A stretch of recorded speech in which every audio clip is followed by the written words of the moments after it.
തിരുനബി സല്ലല്ലാഹു അലൈഹി വസല്ലമയെ പൂർണ്ണമായി തിരിച്ചറിയുവാൻ സൃഷ്ടികൾക്ക് ആർക്കും കഴിയില്ല.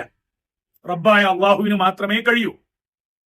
എന്നാൽ നമുക്കെല്ലാവർക്കും അള്ളാഹു അവന്റെ കനിവ് കൊണ്ട് തിരുനബി സല്ലല്ലാഹു അലൈഹി വസല്ലമയെ തിരിച്ചറിവ് നേടി, മഅരിഫത്ത് നേടി, അവിടുത്തെ യാഥാർത്ഥ്യത്തെക്കുറിച്ചുള്ള അവബോധം പരമാവധി ഉയർന്ന അളവിലേക്കെത്തി ശരിയായ വിധത്തിലുള്ള തിരുനബിയിലുള്ള വിശ്വാസം, ബോധ്യം ഉയർത്തുവാനുള്ള പരിശ്രമം അത് നാം നടത്തണം.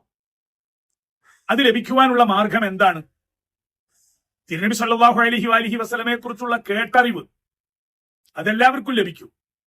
വായനയിൽ നിന്നും, പുസ്തകങ്ങളിൽ നിന്നും, പൊതു സംസാരങ്ങളിൽ നിന്നും ഒക്കെ ലഭിക്കും. ശരിയായ വിധം വായിച്ചറിയുവാനുള്ള മാർഗവുമുണ്ട്.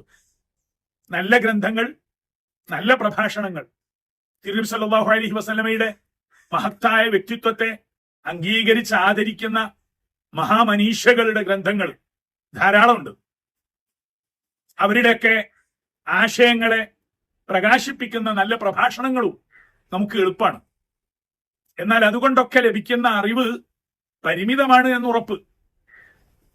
അതൊരു ബോധ്യമായി, തിരിച്ചറിവായി, ആത്മജ്ഞാന സംബന്ധമായി ഉയരണമെങ്കിൽ നല്ല നല്ല മാർഗങ്ങൾ വേറെ പരിപാലിക്കണം.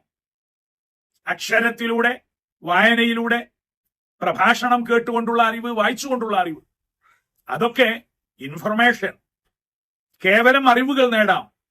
തിരിച്ചറിവ് അത് മറ്റൊന്നാണ്. അറിവുകൾ നേടാൻ എല്ലാവർക്കും കഴിയും, തിരിച്ചറിവ് ചിലർക്ക് മാത്രമേ ഉണ്ടാവൂ.